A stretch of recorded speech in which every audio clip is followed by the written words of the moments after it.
Hello children, welcome to अद्वितीय classes. आज का टॉपिक रहेगा प्रॉपर्टीज ऑफ क्वाड्रिलेटरल। ठीक है, ये जो आपने पैरेललोग्राम, रोम्बस और रेक्टेंगल और स्क्वायर, इन सभी में डिफरेंस क्या है वो समझेंगे हम। सबसे पहले यहाँ पर हिंट के लिए मैंने दिया है आपको रोड्स करके। Rhombus is also parallelogram. ठीक है, अब रोड्स क्या है, एक आपके पास वर्ड्स लिया है कैपिटल लेटर्स के सभी के हटा के, RHO रो, R से रेक्टेंगल और S से स्क्वायर। तो रोड्स में आपको क्या बताना चाहेगी, ये जो रोड्स है ये सभी क्या होते हैं, पैरेललोग्राम होते हैं। ठीक है, तो रोड्स इज पैरेललोग्राम, यानी कि रोम्बस, रेक्टेंगल और स्क्वायर इज ऑल्सो पैरेललोग्राम। अब क्वाड्रिलेटर समझेंगे। सबसे पहले क्वाड्रिलेटर समझेंगे। क्वाड्रिलेटर क्या होता है, एक फोर साइड्स की शेप ऐसी जो कि क्लोज फिगर में हो। ठीक है, किसी भी टाइप में हो सकती है, बट फिगर कैसा हो, क्लोज हो। ऐसा ना हो कि ये साइड और ये साइड इस तरीके से ये क्लोज। आपके पास फोर साइड तो है, 1 2 3 4, बट ये क्लोज फिगर में नहीं है, इसलिए आप इसे क्या कहेंगे, इसे क्वाड्रिलेटर नहीं कहेंगे। क्वाड्रिलेटर किसे कहते हैं, जिसकी फोर साइड्स क्या हो, क्लोज हो। ठीक है, फोर साइड से बनने वाली ऐसी शेप जो कि क्लोज फिगर में है, आप उसे क्या कहेंगे, क्वाड्रिलेटरल कहेंगे। ओके, हिंदी में क्वाड्रिलेटरल को बोलते हैं चतुर्भुज। अब ये जो क्वाड्रिलेटर के टाइप्स हैं, parallelogram, rhombus, rectangle, square, trapezium और भी होते हैं। आप सिर्फ यहाँ पर मैं 4 के बारे में आपको डिस्क्राइब कर रही हूँ कि पैरेललोग्राम क्या होता है। पैरेललोग्राम को बोलते हैं हिंदी में समांतर चतुर्भुज, रोम्बस को बोलते हैं समचतुर्भुज और रेक्टेंगल को बोलते हैं आयत, स्क्वायर को बोलते हैं वर्ग। अब आपके पास सबसे पहले पैरेललोग्राम की जो प्रॉपर्टीज है वो सभी रोम्बस, रेक्टेंगल एंड स्क्वायर में होती है, इसलिए बोला कि रोम्बस, रेक्टेंगल और स्क्वायर इज ऑल्सो पैरेललोग्राम। ये पैरेललोग्राम होते हैं। ठीक है, लेकिन जस्ट उल्टा नहीं होता कि पैरेललोग्राम रोम्बस, रेक्टेंगल और स्क्वायर नहीं होगा। ओके, तो सबसे पहले आपने ये समझ लिया। अब यहाँ पर ये समझेंगे, opposite sides are parallel and equal. Opposite sides कौन सी हो गई, आपके पास ये फिगर है पैरेललोग्राम का, जिसमें ये साइड इसके क्या है, पैरेलल है, इक्वल। और पैरेलल समझेंगे, पैरेलल किसे बोलते हैं, पैरेलल मीन्स हिंदी में बोलते हैं समांतर। इसका मीन क्या होता है, समांतर। ठीक है, तो समांतर मतलब आमने सामने की ऐसी साइड्स जिनके बीच में जो डिस्टेंस रहे वो कैसा रहे, इक्वल रहे। अगर ये आपने 2 लिया है तो ये भी 2 रहेगा, इसके आगे भी आप चलेंगे तो आपको 2 ही मिलेगा, यानी कि ये जो वैल्यू है, इनका जो डिफरेंस है, इन दोनों के बीच में जो भी डिस्टेंस है वो कैसी रहेगी, सेम रहेगी। इसे आप कांस्टेंट भी बोल सकते हैं, कांस्टेंट मतलब फिक्स। ओके, फिक्स रहेगी। अगर ये ऐसा नहीं है, मान लीजिए आपके पास ऐसा नहीं, 2 आपने डिस्टेंस ली, आगे जाके वो 3 4 या कम हो जाता है, तो आप क्या कहेंगे, उन 2 लाइन्स को पैरेलल लाइन नहीं कहेंगे। जैसे मान लीजिए एक आपके पास ये फिगर है, ये कैसे है, तो यहाँ डिस्टेंस आपके पास 2 है, यहाँ आपके पास 3 हो गई, यहाँ आपके पास 4। जरूरी नहीं है कि ऐसी हो सकता है 3 आगे हो, लेकिन यहाँ तो आपके पास 2 है ना, सेम आपके पास डिस्टेंस नहीं है, तो ये दोनों लाइन्स पैरेलल नहीं होगी। पैरेलल मीन्स समांतर। ओके, नेक्स्ट आपके पास अपोजिट साइड पैरेलल का सिंबल बनाया, this symbol use for parallel. Parallelogram को शॉर्ट में राइट किया parallel lines and gram, GM। कुछ टीचर्स GRM भी यूज करते हैं, बट मैं GME यूज करती हूँ। ओके, तो आप कुछ भी राइट कर सकते हैं, दोनों में से कोई भी गलत नहीं है। एंड इक्वल, इक्वल मीन्स बराबर। ठीक है, अगर ये साइड L है तो ये भी L रहेगी, ये V है तो ये भी रहेगी। ओके, तो आपके पास मैंने ये जो सिंबल दिया है कि शॉर्ट में राइट किया है, AB parallel and equal DC। AB parallel भी है DC के और इक्वल भी। नेक्स्ट सेकंड में राइट किया है AD parallel to BC। AD जो है आपके पास पैरेलल है BC के और इक्वल है, तो दोनों सिंबल साथ में यूज किए क्योंकि बोर्ड पर स्पेस कम था और मतलब एक ही बार में मुझे पूरा कंप्लीट आपको ये टॉपिक समझाना था। ओके, आप इस तरीके से समझ लीजिए, जैसे सिंबल यूज करते हैं ना, A प्लस माइनस B, तो आप इससे कैसे रीड करोगे, A प्लस B, एक बार प्लस में एक बार माइनस में, A माइनस B, तो इसके 2 पार्ट्स हो गए, A plus B and A minus B।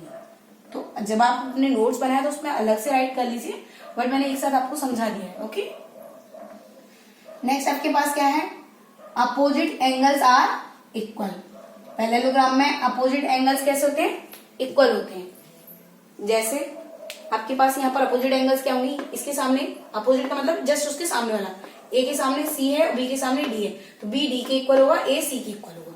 तो अपोजिट एंगल्स मीन्स कोण और इक्वल मीन्स बराबर। ठीक है, तो आपके पास अपोजिट, ये हिंदी मीडियम और इंग्लिश मीडियम दोनों मीडियम के बच्चे समझ सकें, इसलिए हिंदी और इंग्लिश दोनों में राइट किया है और समझा भी हूँ। तो angle A equal to angle C, this symbol use for angle B equal to angle D। Clear. First और second property same rhombus, rectangle and square में भी होंगी। अब इनमें कुछ तो डिफरेंस रहा होगा जिसके कारण रोम्बस कहलाया, रेक्टेंगल कहलाया, स्क्वायर कहलाया, तो वो थोड़ा सा कुछ एक्स्ट्रा प्रॉपर्टीज है वो उसके साथ ही राइट किए। नेक्स्ट थर्ड पॉइंट पर चलते हैं, diagonals bisect each other. Diagonals मतलब होता है विकर्ण और बाइसेक्ट मतलब होता है समद्विभाजित करना, ईच अदर मतलब एक दूसरे को, ठीक है। डायगोनल्स क्या होते हैं, जस्ट अपोजिट साइड्स को आप अपोजिट जो एंगल्स हैं मतलब अपोजिट कॉर्नर पकड़ेंगे यहाँ से यहाँ इस लाइन को, ये जो लाइन गई है उसे आप क्या कहेंगे, डायगोनल। बी से डी तक की इस लाइन को क्या कहेंगे, डायगोनल। अभी यहाँ पर आपके पास कितने डायगोनल बनेंगे, 2 ओनली, ओके। तो आपके ये जो डायगोनल है वो एक दूसरे पर क्या है, एक दूसरे को क्या करते हैं, बाइसेक्ट करते हैं, परपेंडिकुलर नहीं है, ये ध्यान रखेंगे, ये परपेंडिकुलर नहीं है एक दूसरे पर।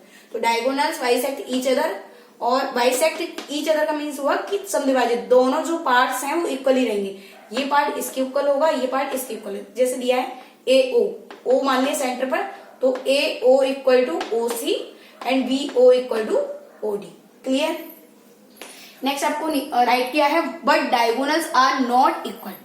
डायगोनल्स आपस में इक्वल नहीं होते, ये साइड्स इक्वल रहेंगी, मतलब एओ अगर आपके पास 2 है तो ओसी भी 2 रहेगा, बीओ आपके पास अगर 3 है या जो भी है तो ये भी आपके पास इक्वल रहेगा, तो ओडी भी 3 रहेगा। और बीडी और एसी जो है वो आपस में इक्वल नहीं रहेंगे, that is means AC not equal to BD. This symbol use for that is, okay. Next आपके पास रोम्बस। रोम्बस को हिंदी में बोलते हैं समचतुर्भुज। पैरेललोग्राम की 3 प्रॉपर्टीज जो दी हैं वो ये भी फॉलो करेगा। उसके साथ में और क्या है, रोम्बस में ऐसा क्या है, all sides are equal. Rhombus में क्या रहेंगी, अपोजिट साइड से इक्वल रहेंगी, पैरेलल रहेंगी। साथ में और क्या होना चाहिए कि ये जो साइड्स रहे वो कैसी रहे, सेम रहे। यहाँ पर L not equal to B, ये कैसा रहेगा, एल इक्वल टू बी, यानी कि अगर ये 2 है तो ये भी 2, 2, 2, 2, ओके। और एक और चीज है कि डायगोनल्स आर परपेंडिकुलर। डायगोनल्स कैसे होंगे, इसके परपेंडिकुलर होंगे, मतलब ये 90, ये 90, 90 पर एक दूसरे को इंटरसेक्ट करेंगे 90 डिग्री, ओके। तो आप इसे शॉर्ट फॉर्म में राइट कर सकते हैं कि A C perpendicular B D, A C perpendicular किस पे, बी डी पर, ओके। नेक्स्ट आपके पास every rhombus is parallelogram but vice versa is not true, कि every parallelogram is not rhombus, ये आपके पास property, okay. Next rectangle. Rectangle में क्या opposite sides are equal, same properties यही फॉलो होगी, ये प्रॉपर्टी इसमें भी राइट करनी है, ये तीनों प्रॉपर्टी इसमें भी राइट होंगी। फर्स्ट वाली पूरी फॉलो हो रही है, सेकंड वाली प्रॉपर्टी में क्या है, opposite angles are equal. Opposite angles तो इक्वल रहेंगे, ये 90 तो ये भी 90, ये 90 ये भी 90, मतलब अपोजिट एंगल्स इक्वल है। साथ में और क्या होगा, every angle equal to 90 degree, मतलब हर एंगल कितने डिग्री का होगा, 90 डिग्री। ये 90, ये 90, ये 90, ये 90, क्योंकि आप जानते हो क्वाड्रिलेटरल के ऑल एंगल्स का जो सम होता है वो कितने डिग्री का होता है, 360, ओके। तो आपके पास जो रेक्टेंगल होगा वो क्या है, एक पैरेललोग्राम, ये मैं आपको हिंट में पहले से समझा चुकी हूँ, but vice versa is not true, okay. Third property क्या है आपके पास, diagonals bisect each other. Diagonals क्या होते हैं, एक दूसरे को समद्विभाजित करते हैं, बाइसेक्ट करते हैं। उसके साथ में और क्या रहेगा, प्लस का सिंबल इसलिए यूज किया है कि साथ में, थर्ड प्रॉपर्टी तो पूरी कंप्लीट आप राइट करेंगे, उसके साथ में क्या है कि आपके पास जो डायगोनल्स हैं वो कैसे रहेंगे, इक्वल रहेंगे। यहाँ पर क्या था, पैरेललोग्राम में diagonals are not equal, but यहाँ पर क्या रहेगा, रेक्टेंगल में डायगोनल्स कैसे रहेंगे, इक्वल रहेंगे, ओके। और इक्वल सिंबल को आगे क्लासेस में आप क्या पढ़ेंगे, इक्वल के सिंबल को कॉन्ग्रेंट की तरह भी यूज करते हैं, तो this symbol use for congruent. तो आप ऐसे भी बोल सकते हैं कि डायगोनल्स आर कॉन्ग्रेंट। नेक्स्ट है आपके पास 4 पार्ट स्क्वायर का। स्क्वायर में क्या है आपके पास, first second third property follow होंगी कंप्लीट, उसमें प्लस किया है, प्लस का मतलब ये और ऐड करना है, प्लस का मीन्स कि फर्स्ट के साथ साथ आप ये प्रॉपर्टी के साथ साथ ये भी राइट करेंगे। तो क्या बोल रहे हैं, every sides are equal and आपके पास एवरी एंगल इज 90 डिग्री। और डायगोनल्स कैसे होंगे, diagonals are perpendicular, that means AC perpendicular to BD, जो कि हमारे पास रोम्बस में था, क्लियर। और क्या होगा कि डायगोनल्स आर कॉन्ग्रेंट, यानी कि डायगोनल्स आपस में कैसे रहेंगे, इक्वल। तो इक्वल इक्वल डायगोनल किसमें है आपके पास, स्क्वायर में एंड रेक्टेंगल में, क्लियर। और परपेंडिकुलर किसमें है, रोम्बस में एंड स्क्वायर में। अब आपके पास ये एक स्क्वायर शेप दी गई है, इसमें ये 90, ये 90, ये 90, ये 90, और ये एक दूसरे को इंटरसेक्ट करेंगे, जो डायगोनल वो कितने डिग्री पर कट करेंगे, 90 डिग्री पर। कॉर्नर वाले एंगल भी 90 डिग्री, और बीच में ये जो डायगोनल कट करेंगे, इंटरसेक्ट करेंगे, वो भी अपने को एक दूसरे को कितने पर करेंगे, 90 डिग्री पर। तो आपके पास जो स्क्वायर रहेगा वो पैरेललोग्राम भी होगा, रोम्बस भी होगा और रूमबस भी होगा और आपके पास रेक्टेंगल भी होगा। क्लियर?